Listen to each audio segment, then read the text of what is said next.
Baik, bismillahirrahmanirrahim. Assalamualaikum warahmatullahi wabarakatuh. Innal hamdalillah nahmaduhu wa nasta'inuhu wa nastaghfiruh wa na'udzu billahi min syururi anfusina wa min sayyiati a'malina. May yahdihillahu fala mudhillalah wa may yudlilhu fala hadiyalah. Asyhadu an la ilaha illallah wahdahu la syarikalah wa asyhadu anna Muhammadan abduhu wa rasuluhu la nabiyya ba'da.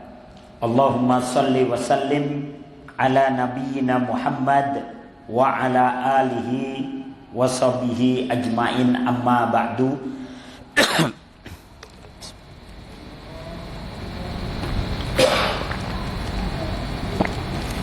Bapak-bapak yang dirahmati oleh Allah Subhanahu wa taala, alhamdulillah malam hari ini kita mengawali malam kita dengan beribadah, bermunajat kepada Allah Subhanahu wa taala, dilanjutkan dengan mendengarkan tausiah sampai waktu Isya tiba.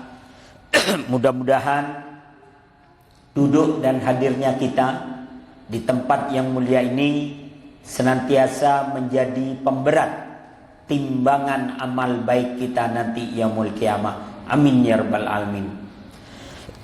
Salawat dan salam senantiasa tercurah kepada Nabi Allah Muhammad sallallahu alaihi wasallam, kepada keluarga, para sahabat dan para pengikut beliau sampai akhir zaman nanti. Bapak-bapak yang dirahmati oleh Allah Subhanahu wa taala, tema kita malam hari ini adalah dunia hanyalah persinggahan. Allah Subhanahu wa taala menyatakan dalam Al-Qur'an surat Al-Ankabut ayat 64, wa ma hadhil hayatud dunya illa lahwun wa la'ib wa innad daral akhirata lahiyal hayawan law kanu ya'lamun. Dan tidaklah kehidupan dunia ini melainkan senda gurau dan main-main. Jadi dalam pandangan Allah, dunia ini hanya senda gurau dan main-main. Dan sesungguhnya akhirat itulah yang sebenar-benarnya kehidupan. Lau kanu ya'lamun, kalau mereka mengetahui. Berapa banyak orang bermain-main kemudian lupa. Bahkan ada anak saking asiknya bermain, lupa makan, lupa mandi, ya, lupa minum, ya, banyak lupanya udah karena asik bermain. Begitu pula kita saking asiknya dengan dunia, kadang kita lupa akhirat. Kadang kita lupa aturan permainan kadang, ya. Nah, maka dunia ini hanya senda gurau. Allah Subhanahu wa taala menyatakan dalam surat Ali Imran ayat 185, wa mal hayatud dunya illa mata'ul ghurur. Ya, dan tidaklah kehidupan dunia itu melainkan hanyalah kesenangan yang menipu daya. Jadi dunia itu kesenangan yang menipu daya. Banyak orang yang tertipu dengan permainan dunia. Tapi tidak sedikit orang yang mereka tetap sadar bahwa tempat kembali mereka adalah akhirat. Ya. Ketika Rasulullah Shallallahu Alaihi Wasallam Isra dan Mi'raj, tatkala Rasulullah Shallallahu Alaihi Wasallam ya, bersama Jibril Alaihissalam menunggangi buruk, kemudian ditampakkan kepada beliau seorang nenek-nenek, tapi dandanannya menor, ya, dihiasi banyak perhiasan, Ya, saking menornya sampai lipstiknya nempel ke gigi gitu Pak. Ya. Jadi ini nenek-nenek tapi dandannya kayak anak muda. Tapi perhiasannya banyak. Maka kemudian Rasulullah bertanya, "Man hiya ya Jibril?" Siapa dia wahai Jibril? Maka Jibril menjawab, "Innahad dunya." Sesungguhnya nenek-nenek itu adalah dunia. Dunia yang sudah tua tapi dihias sedemikian rupa sehingga kita tidak merasa bahwa dia orang tua. Ya. Kita merasa dia seperti orang yang masih muda. Padahal dia sudah tua. Kalau dia batuk, ya, muntah itu laharnya. Ya. Kalau dia goyang, gempa bumi dan sebagainya. Itulah dunia. Zaman itu dunia sudah tua, 1400 tahun yang silam, apalagi hari ini. Dalam sebuah hadis Rasulullah sallallahu alaihi wasallam an Abdullah bin Umar, dari Abdullah bin Umar radhiyallahu anhuma, qala akhadha Rasulullah sallallahu alaihi wasallam bimangkibi. Rasulullah sallallahu alaihi wasallam meletakkan tangannya dalam pundakku. Jadi Abdullah bin Umar dengan Rasulullah itu selisihnya hampir 30 tahunan. Lebih tua Rasul. Dan Rasulullah itu kalau berjalan dengan Abdullah bin Umar yang lebih muda, tangan beliau diletakkan dalam pundaknya. Sambil kadang pundaknya dipijit-pijit, ya. Jadi kan Rasulullah itu kadang kalau mau menasihati seseorang, kadang beliau peluk dulu, kemudian ya dibikin nyaman gitu, dipijit-pijit gitu ya. Ya, kita kan juga begitu kadang. Ada teman dipijit-pijit pundaknya, pinjem 100 dong, kan gitu ya. Kan? Jadi dia karena udah dipijit-pijit kagak enak, kagak minjemin kan. Nah, ini. Jadi Rasulullah pun begitu, kadang sambil berjalan beliau letakkan tangan beliau di pundak Abdullah bin Umar sambil kadang digerak-gerakin. Kemudian Rasulullah bersabda, "Kun fid dunya ka'annaka gharib." Jadilah engkau di dunia seperti orang yang asing, seperti turis, ya, au abirus sabil, atau seperti orang yang menyeberang jalan, atau seperti orang yang lewat saja. Ya, namanya orang lewat kan sejenak, namanya lewat, ya. Namanya orang nyebrang jalan juga sebentar, namanya nyebrang. Gak ada orang nyebrang jalan terus lelet gitu, duduk tengah jalan dulu, ya. Sono ada truk, sono ada bis gitu. Duduk dulu gak ada. Pasti dia mempercepat jalannya. Maka jadilah di dunia seperti engkau orang asing atau turis, atau seperti orang yang lewat atau menyeberang jalan. Wa kana Ibnu Umar yaqulu, kemudian Abdullah bin Umar berkata, "Idza amsayta fala tantadhiris sabah." Jika engkau berada di sore hari, maka janganlah engkau menunggu pagi hari. Maksudnya apa? Kalau kita sore hari bisa melakukan kebaikan, segera lakukan kebaikan, ya. Segera lakukan kebaikan. Jangan nunggu besok aja lah, ya. Jangan. Wa idza asbahta fala tantadhiril masa. Jika engkau berada di pagi hari, jangan menunggu sore hari. Apa yang bisa dilakukan pagi hari dari sebuah kebaikan, lakukan. Jangan tunggu sampai sore. Kadang kita ini punya uang 100 ribu, niat mau sedekah ke masjid 50 ribu buat dipegang. Tapi ntar sore aja lah. Begitu mau sore, siang jam 10, ya, Batagor lewat, Batagor ya. Siang dikit bakwan Malang lewat, ya. Terus siang dikit, ya, somai lewat. Begitu sore habis duitnya. Maka ketika kita ingin segera mau melakukan kebaikan, lakukan segera. Jangan menunggu sampai sore hari atau nanti. Makanya pepatah Arab mengatakan, la tu'akhir amalaka ilal ghad ma takdir an ta'malahul yaum. Jangan kau tunda perbuatanmu atau pekerjaanmu hingga besok hari, apa yang bisa kau lakukan hari ini.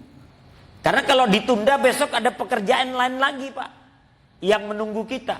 Ditunda lagi, besok ada lagi yang menunggu kita. Ya. Wa khudh min sehatika limaradika. Jadikanlah sehatmu dengan sebaik-baiknya sebelum datang sakitmu. Jadi mumpung masih sehat, gunakan dengan sebaik-baiknya. Mumpung masih sehat, masih bisa ibadah, masih bisa datang ke masjid, datang ke masjid. Wa min hayatika limautika. Ya. Dan jagalah hidupmu sebelum datang kematianmu, atau jadikanlah masa hidupmu untuk mencari bekal sebelum datang matimu. Ya. Jadi Rasulullah mengingatkan bahwa dunia ini sementara.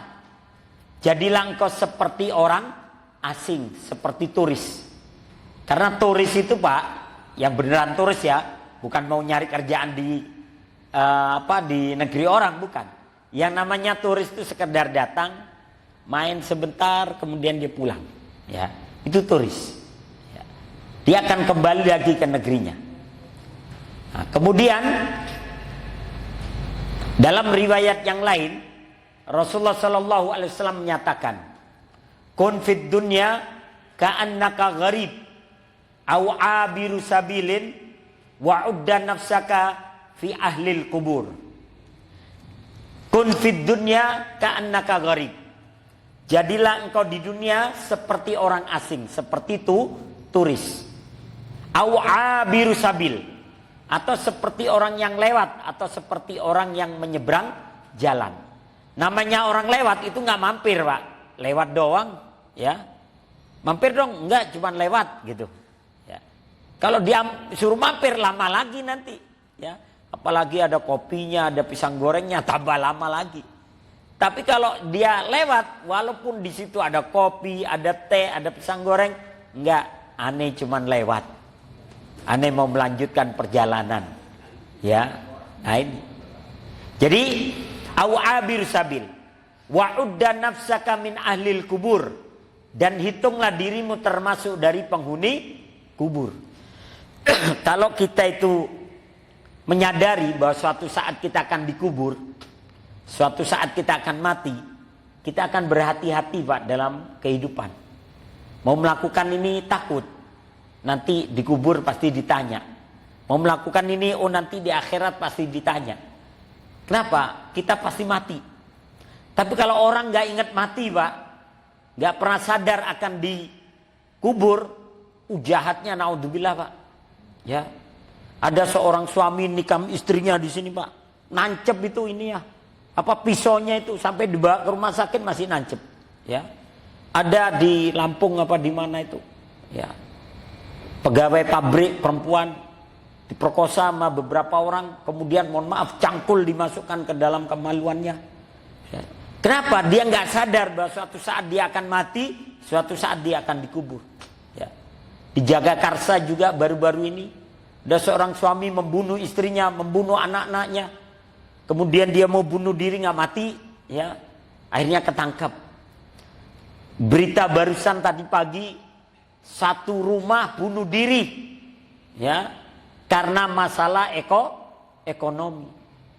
Nah, kalau kita tahu bahwa kita akan dikubur, ada pertanggungjawaban, hati-hati kita dalam menjalani kehidupan. Seperti apapun ujian, kita akan berusaha bahwa nanti ada pertanggungjawaban. Bunuh diri itu bukan solusi.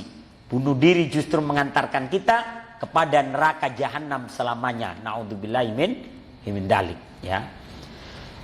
Maka jangan karena dunia kemudian kita mengakhiri hidup kita. Dunia ini bagi seorang mukmin adalah tempat asing atau persinggahan saja. Tempat tujuan atau kampung halaman bagi seorang mukmin adalah akhirat, yakni surga. Rasulullah bersabda, "Mali walid dunya, innama masali wa masalud dunya kamatsali raqibin fi dhillin syajaratin fi yaumin sha'ifin summa raha wa tarakaha. Kata Nabi sallallahu alaihi wasallam, mali walid dunya. Tidak ada untukku dan tidak ada untuk dunia. Maksudnya apa? Aku tidak ada kepentingan terhadap dunia dan dunia pun tidak ada kepentingan terhadapku. Coba kita ini Pak, setelah meninggal dunia, dunia akan melupakan kita Pak. Kita meninggal nih, paling seminggu 2 minggu masih diingat. Sebulan 2 bulan mulai dilupakan. Setahun 2 tahun seolah-olah kita nggak pernah ada. Paling yang tetap mengingat ya anak istri. Tapi teman-temannya ya paling seminggu 2 minggu 2 bulan 3 bulan masih ingat. Setahun 2 tahun lupa sudah. Ya sesekali dibicarakan, tapi tidak seperti ketika masih hidup. Dunia akan segera melupakan kita. Terus kita mengejar dunia mati-matian, padahal setelah itu dunia akan melupakan kita. Bahkan kalau kita hidupnya buruk di dunia, dicaci maki kita oleh dunia Pak. Ya, dicaci maki. Oh fulan dulu waktu masih hidup, wah dicaci maki. Naudzubillahi min dalik. Kata Nabi, mali walid dunya. Aku tidak punya kepentingan terhadap dunia dan dunia pun tidak punya kepentingan terhadapku. Ya. Sesungguhnya perumpamaan antara aku dan dunia seperti seseorang yang berkendara menempuh perjalanan, lalu dia bernaung di bawah pohon pada hari yang sangat panas. Lalu dia beristirahat sejenak, kemudian meninggalkan pohon tersebut. Jadi dunia ini ibarat pohon di mana kita berteduh sejenak, kemudian kita melanjutkan perjalanan. Ya kalau bahasa kita rest area lah Pak ya. Ada orang di rest area 5 hari gitu. Ya, enak juga ini rest area ya. Terus tinggal di rest area 5 hari. Nggak nyampe-nyampe perjalanan. Paling kita di rest area sejam 2 jam. Ya agak lama dikit lah ya 3 jam lah. Ya. Setelah itu kita meninggalkan dan kita melupakan rest area pun akan melupakan kita. Ya. Tapi kadang orang mati-matian untuk dunia, Pak. Dunia dikejar habis-habisan sampai menghalalkan yang haram dan mengharamkan yang halal. Ya. Kadang seperti itu sehingga Rasulullah menyatakan, "Fa wallahi mal faqra akhsha alaikum." Kata Nabi, demi Allah, bukan kemiskinan yang aku takutkan kepada kalian, bukan. Walakinni asya an tubsata lakumud dunya kama busitat ala man kana qablakum. Tapi yang aku khawatirkan ketika dunia itu dibukakan untuk kalian semua. Sehingga dunia, harta, jabatan, pangkat datang semuanya kepada kalian. Ya. Kemudian kalian summa tanafasuha kama tanafasuha. Kemudian kalian berlomba-lomba memperebutkan dunia, memperebutkan harta, tahta dan wanita. Ya. Kemudian kalian saling membunuh untuk berebut dunia tersebut. Itu yang aku khawatirkan. Sebagaimana orang-orang terdahulu saling membunuh untuk berebut dunia. Hari ini orang kadang ya seperti itu Pak. Begitu sudah dapat dunia, rasanya tidak ingin dilepas dunia itu. Begitu dapat kekuasaan, rasanya kekuasaan tidak ingin dilepas. Ya, siapa ini yang bisa menggantikan saya nih? Ada nggak nih ponakan kayak atau anak kayak atau siapa kayak ya? Awok gitu ya. Nah, ya. Akan diusahakan itu. Walaupun melanggar berbagai macam aturan. Tapi dunia ternyata melenakan gitu ya. Sehingga kadang orang lupa. Ketika Umar bin Khattab Pak ditikam, kemudian 1 hari sebelum beliau wafat diusulkanlah kepada Umar bin Khattab, bagaimana kalau yang menggantikan Umar bin Khattab putranya saja, Abdullah bin Umar. Apa kata Umar? Jangan, cukup saya yang memikul beban kepemimpinan ini di hadapan Allah nanti. Cukup Umar yang bertanggung jawab terhadap pertanyaan-pertanyaan nanti yang akan pertanyakan terhadap Umar. Jangan kau bebani anak-anakku dengan kekuasaan. Itu tapi Umar. Ini ada yang disepertikan seperti Umar, tapi nggak kayak Umar, Pak. Ya, kalau Umar kan jangan anak saya nggak usah gitu.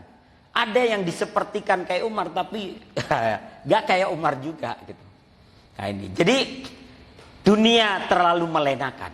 Ya.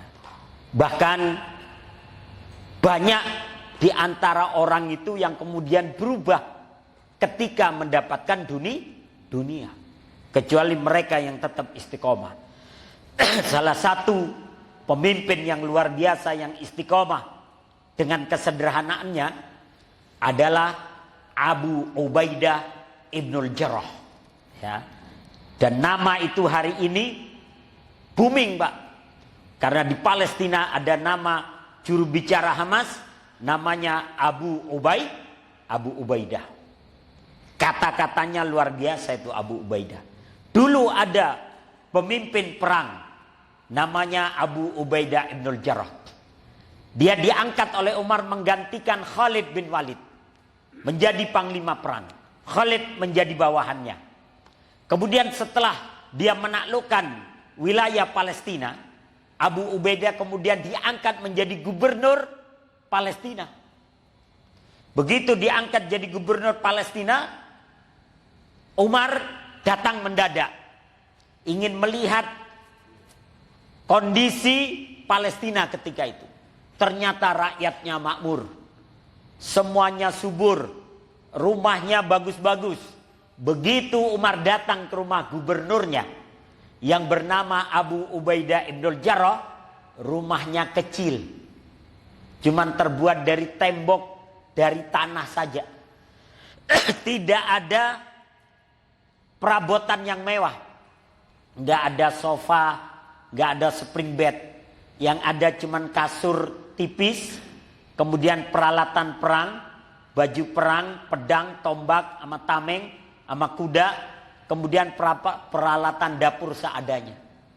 Maka Umar bertanya, Abu Ubaidah, engkau ini gubernur Palestina. Saya lihat rakyatmu makmur semua. Kenapa engkau miskin begini? Ya, apa kata Abu Ubaidah? Demi Allah ya Amirul Mukminin, kesederhanaan ini lebih saya cintai. Ya. Dan kesederhanaan ini akan meringankan pertanyaan saya nanti di hadapan Allah Subhanahu wa taala. Ya inilah keadaannya. Kemudian Umar mengatakan, bukankah kau digaji besar? Kemana itu gajimu?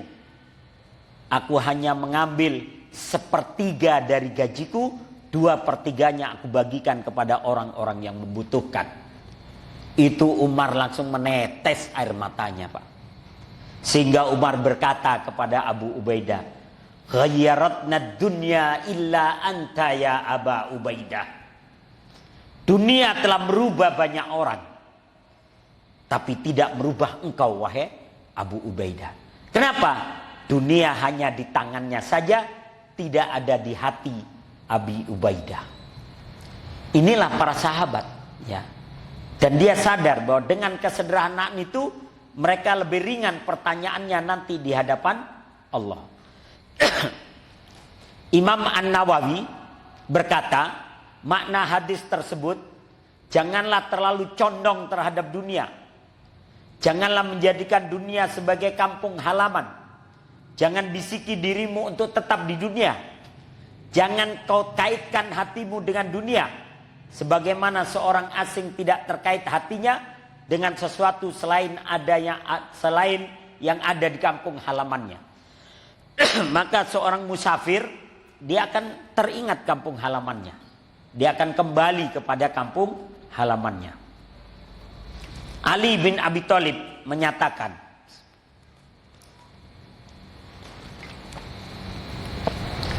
dunia akan meninggalkan kita dan akhirat akan menghampiri kita. Masing-masing memiliki anak-anaknya. Dunia memiliki anak-anaknya, akhirat memiliki anak-anaknya. Kalau bahasa kita itu followers, ya. Dunia punya followers, akhirat juga punya followers, punya pengikut. Kemudian Ali mengatakan, fakun abna al-akhirah wala takun abna ad-dunya. Jadilah kalian anak-anaknya akhirat dan jangan kalian menjadi anak-anaknya dunia. Maka ketika kita menjadikan akhirat sebagai tujuan kita dalam hidup di dunia, kita berhati-hati. Ya, kita tidak akan menghalalkan segala cara. Hari ini dunia hanya ada amal tanpa hisab. Tetapi esok di akhirat kelak yang ada adalah hisab tanpa amal. Ini adalah amal tanpa perhitungan. Tapi besok adalah perhitungan dan tidak ada kesempatan lagi untuk beramal. Ini kadang orang mengejar dunia, Pak, ya. Karena kita ini sekarang dikondisikan dengan satu sistem bahwa orang yang sukses itu yang rumahnya gede, yang mobilnya banyak, yang harta bendanya mewah, yang serba ini serba itu dianggap sukses. Padahal kredit semua, Pak. Tiap akhir bulan puyeng gitu, Pak. Ya, ada orang-orang yang habis gajinya itu ya untuk bayar itu semua. Tapi ada orang-orang yang biasa-biasa saja. Ya, mungkin dia cuma punya motor sederhana, punya sepeda ontel sederhana, rumahnya nggak besar, tapi dia menikmati hidup. Tidak dikejar cicilan, ya. Tapi ada orang yang siang malam kerja, ya, banting tulang, mengejar dunia, mendapatkan harta, ya. Jadi ada orang yang kerja siang malam banting tulang, Pak. Berangkat sebelum subuh, sampai sholat subuh aja nggak sempet, Pak. Ya, karena berangkatnya sebelum subuh. Tar pulang sampai rumah jam 11. Tidur sebentar, bangun lagi, kerja lagi. Begitu terus. Tapi yang didapat cuman P37. Pergi pagi, pulang petang, pontang panting, peletat pelotot, pelirak pelirik, pinggang pegel, pantat panas, kepala pusing, perut perih, penghasilan pas-pasan, pengeluaran pol-polan, potongan pirang-pirang, potong pajak pisan. Ya. Cuman itu aja yang dapat, habis. Ya, tiap akhir bulan mikir lagi dan sebagainya. Kenapa? Terlalu banyak cicilan. Memang kelihatannya wah, fulan punya mobil, punya ini, tapi puyeng, ya. Nah ini.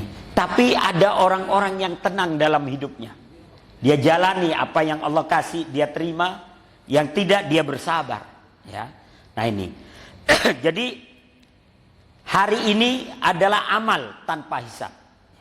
Banyak orang-orang yang mengejar dunia kemudian lupa kepada akhirat.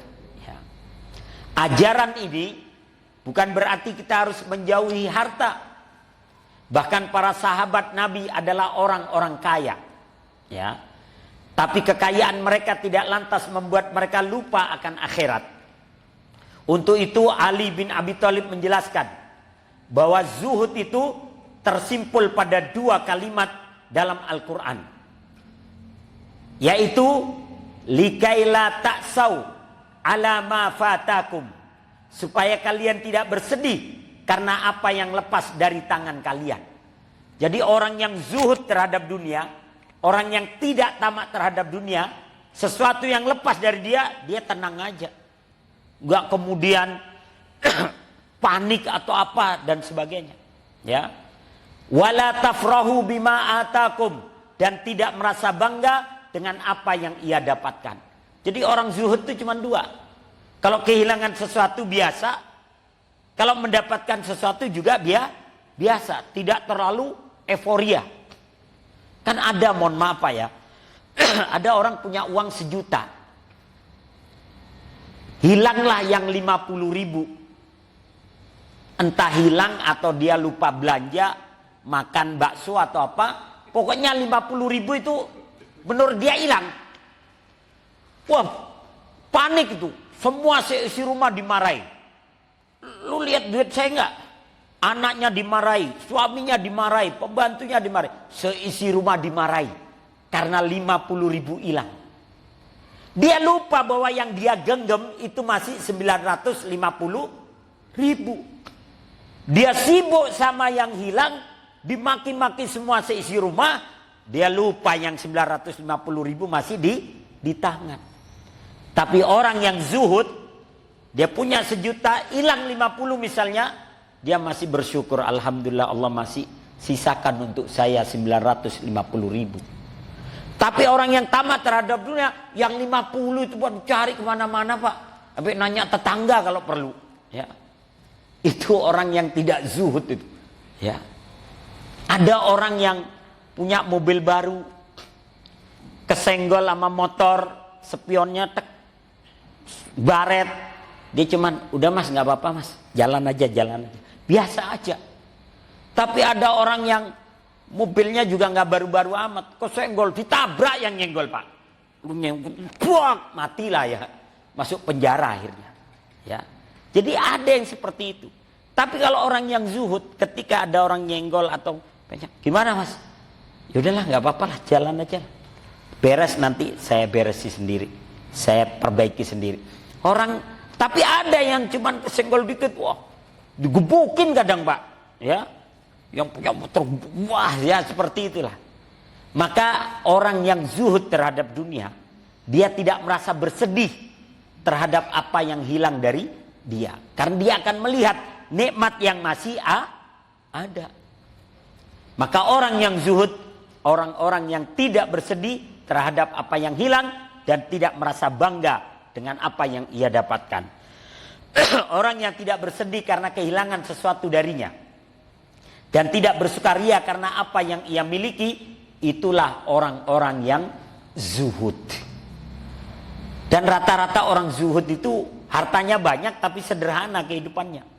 Ya, dia punya mobil banyak, punya ini, tapi kadang ke masjid naik sepeda ontel, kadang ke masjid jalan dan sebagainya. Ya, tapi ada juga yang baru punya motor second aja udah laganya perak, sepak, ladek, tengek gitu ya. Ada yang begitu. Ya, tapi orang yang zuhud biasa aja, ya, biasa aja tuh. Nah ini, maka Imam As-Sazali, pendiri tarekat Sufi As-Saziliyah, dalam setiap doanya selalu meminta kepada Allah, ya Allah, luaskanlah rizkiku di dunia dan janganlah ia menghalangiku dari akhirat. Jadikanlah hartaku pada genggaman tanganku dan jangan sampai ia menguasai hatiku. Makanya para sahabat Nabi yang dijamin masuk surga itu Pak, 10 orang, Abu Bakar, Umar, Utsman, Ali, kemudian Abdurrahman bin Auf, Tolha bin Ubaidillah, Zubair bin Awam, Sa'ad bin Abi Waqqas, Sa'id bin Zaid, Abu Ubaidah ibn al-Jarrah, itu 10-10-nya kaya raya Pak. Kaya raya, 10-10-nya itu kaya raya. Ya.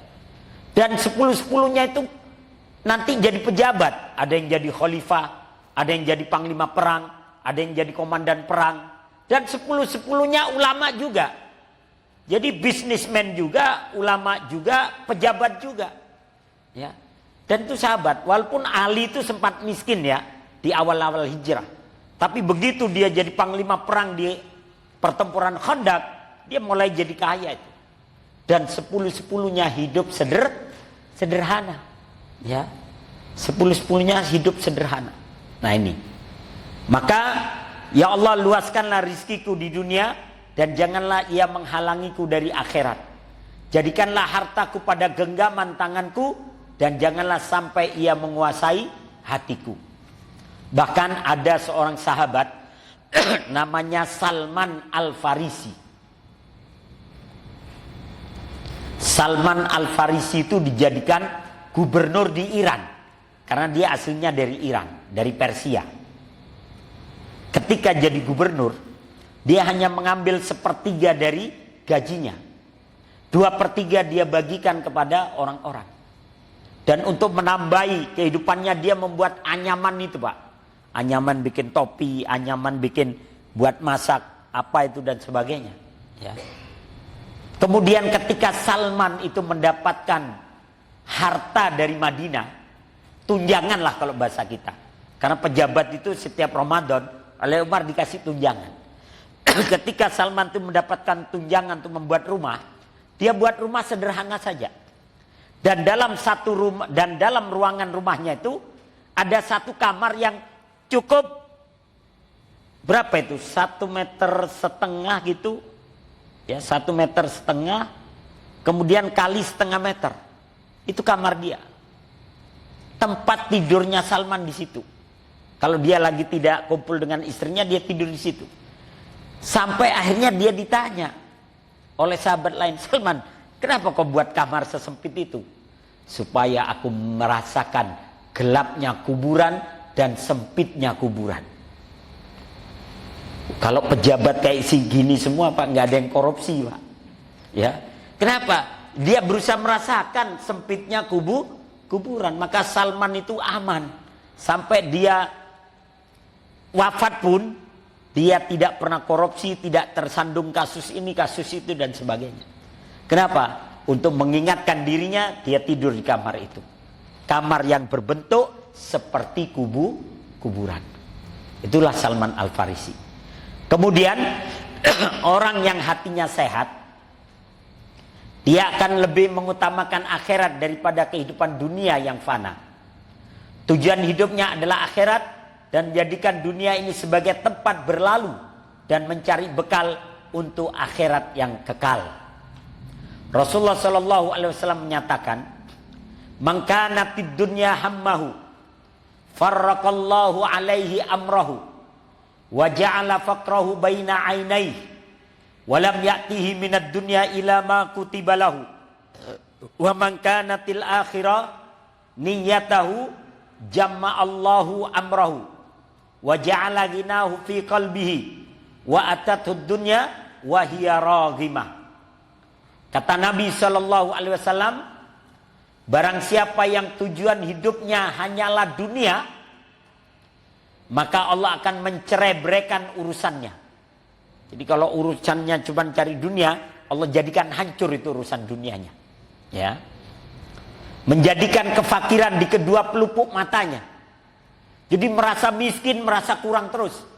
Padahal dia mungkin pejabat kaya raya, punya banyak fasilitas, masih kurang aja, embat sana, embat sini. Sampai bansos pun kadang disembat, Pak. Ya. Kenapa? Karena merasa kurang tadi. Allah jadikan di depan matanya kefakiran. Ya. Seolah-olah kurang terus. Padahal dia justru orang yang selama ini terayomi, semuanya tercukupi. Dan ia tidak mendapatkan dunia kecuali menurut ketentuan yang telah ditetapkan baginya. Ini kalau tujuannya dunia saja. Barang siapa yang niat tujuan hidupnya adalah akhirat, maka Allah akan mengumpulkan urusannya. Jadi kalau niatnya adalah akhirat, Allah akan mudahkan urusannya, Allah kumpulkan. Ya. Allah menjadikan kekayaan di dalam hatinya. Jadi dia akan merasa cukup terus, merasa berlebih terus. Ya, tidak selalu merasa kurang. Sehingga dia tahu yang subhat saja dia nggak akan terima, apalagi yang haram. Dan dunia akan mendatanginya dalam keadaan hina. Coba sahabat-sahabat Nabi yang kaya raya itu, Abdurrahman bin Auf. Abdurrahman itu pernah nangis, Pak. Di tengah kebunnya yang besar itu, kebun korma besar, dia nangis. Ditanya kemudian sahabat ngasih tahu, ya Rasulullah, itu Abdurrahman nangis. Kemudian Rasulullah datang ke tengah kebunnya. Ditanya, kenapa engkau menangis wahai Abdurrahman? Ini ya Rasulullah, saya sudah menyedekahkan harta saya, semuanya saya sedekahkan. Kok masih kaya aja saya? Jadi saya nangis, khawatir saya nanti jatah saya di akhirat itu dikurangi oleh Allah. Jadi dia nangis, khawatir jatah akhiratnya dikurangi, Pak. Dia nangis karena kekayaannya nggak kurang-kurang. Kalau kita kan nangis karena nggak kaya-kaya gitu kan. Wis pontang-panting rasuge pisan ya. Nah ini Abdurrahman. Maka Nabi mengatakan, sedekahkan hartamu wahai Abdurrahman. Sesungguhnya aku melihat engkau masuk ke dalam surga ngesot. Ya, ngesot saking beratnya urusan hartamu ini. Makanya ketika Abdurrahman itu ditunjuk oleh Umar, Abdurrahman, kau saja yang menggantikan aku sebagai khalifah. Apa kata Abdurrahman? Jangan. Saya aja dengan harta saya yang ada ini aja saya ngesot masuk surganya. Kalau ditambahi kekuasaan lagi bisa tengkurap saya. Gak mau itu Abdurrahman. Ya. Bahkan ketika Utsman bin Affan jadi khalifah, dia mengatakan begini. Ya Allah, kalau saya mati dahulu sebelum Abdurrahman bin Auf, maka saya angkat dia sebagai khalifah menggantikan diriku. Wah, takut Abdurrahman. Waduh, ini aja harta saya sudah bikin berat saya. Abdurrahman berdoa, ya Allah, wafatkan saya sebelum Utsman bin Affan. Akhirnya dia 6 bulan sebelum Utsman wafat, Abdurrahman bin Auf wafat duluan. Ya, itu sahabat saking takutnya jadi pejabat, Pak, sampai minta dimatikan terlebih dahulu. Kenapa? Beban yang dia tanggung aja udah berat. Ditambah dengan kekuasaan lebih berat lagi. Ya. Ini ilustrasi orang-orang yang mengejar dunia. Ya.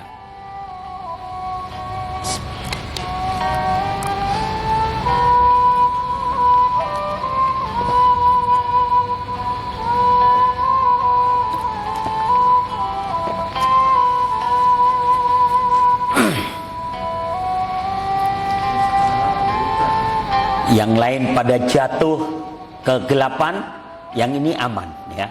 Ada yang kerja siang malam, ya. Sampai ada istilah budak korporat dilarang mengeluh, ya. Sampai ada istilah begitu, Pak, ya. Ada orang kerja dari pagi pulang jam 11 malam, besok berangkat lagi gitu. Sampai ya itu ada istilah tadi. Ditulis tuh di motor, kadang di mobil, budak korporat dilarang mengeluh, ya.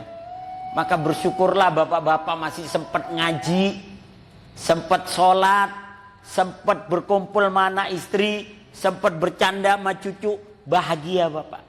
Di luar sana banyak orang-orang yang tidak menikmati itu, ya. Maka berbahagialah mereka yang dilapangkan hatinya dalam akhirat.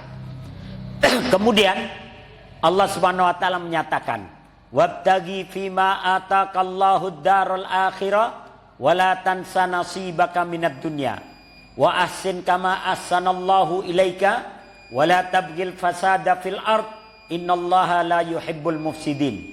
Allah mengingatkan kita, dan carilah kebahagiaan negeri akhirat dengan apa yang telah Allah anugerahkan kepadamu, dan janganlah kamu melupakan nasibmu di dunia, dan berbuat baiklah kepada orang lain sebagaimana Allah telah berbuat baik kepadamu. Dan janganlah kamu membuat kerusakan di muka bumi. Sesungguhnya Allah tidak menyukai orang-orang yang berbuat kerusakan. Jadi carilah negeri akhirat dengan semua kelebihan yang Allah berikan kepada kita. Kalau Allah kasih kita kekayaan, jadikan kekayaan itu mendapatkan akhirat. Kalau Allah kasih kita pangkat dan jabatan, jadikan pangkat dan jabatan sebagai sarana mencari akhirat. Kalau Allah kasih kita ilmu, pengetahuan, kepandaian, gunakan itu untuk mencari akhirat. Tapi kata Allah, wala tansa nasibaka minad dunya. Jangan lupa nasibmu di dunia. Nikmati juga dunia. Kalau Allah kasih kau kekayaan, nikmati. Boleh. Kita punya kekayaan, mau beli baju baru, silakan. Kita punya kekayaan, mau beli Pajero, silakan. Yang penting halal dan tidak sombong. Ya, Allah tidak melarang hal-hal seperti itu. Nikmati. Bahkan Imam Asy-Syafi'i pernah mengatakan, jika ada orang mampu membeli kuda, kemudian dia beli keledai, haram hukumnya. Kalau kita mampu beli Pajero, kemudian kita beli odong-odong, Pak, haram tuh. Lebih baik Bapak beli Pajero, gunakan itu untuk dakwah, gunakan untuk kebaikan, gunakan untuk menolong tetangga. Ya. Lebih bermanfaat. Kenapa? Karena kendaraan yang kita miliki itu bisa mengantarkan kita kepada surga. Ketika ada seseorang membeli kuda baru, yang tadinya dia orang miskin, kemudian dia punya kemampuan membeli kuda baru, maka Nabi memberikan komentar, "Mada tanduruna anhu?" Apa yang kau perhatikan dari kuda yang baru dia beli. Gak tahu ya Rasulullah. Maka Nabi menyatakan, sesungguhnya dalam kudanya itu fihi ajrun wa fihi wizrun wa fihi sitrun. Kata Nabi, dalam kudanya itu ada sitrun, ada penutup. Maksudnya apa? Yang tadinya dia miskin tertutupi sekarang karena dia sekarang punya kuda. Orang yang tadinya miskin kemudian beli mobil, kemiskinannya tertutupi. Ya. Wa fihi ajrun, dalam kudanya ada pahala. Kok bisa ya Rasulullah? Kalau kudanya digunakan untuk kebaikan, maka setiap rumput yang dimakan di situ ada pahala. Dari setiap langkah kakinya yang dia berjalan, di situ ada pahala. Maka dalam mobil kita yang kita gunakan, kalau setiap tetesan bensinnya di situ ada pahala. Kalau itu mobil dibuat kebaikan. Setiap kilometernya di situ ada pahala. Kalau digunakan untuk kebaikan. Tapi di situ ada dosa, kata Nabi.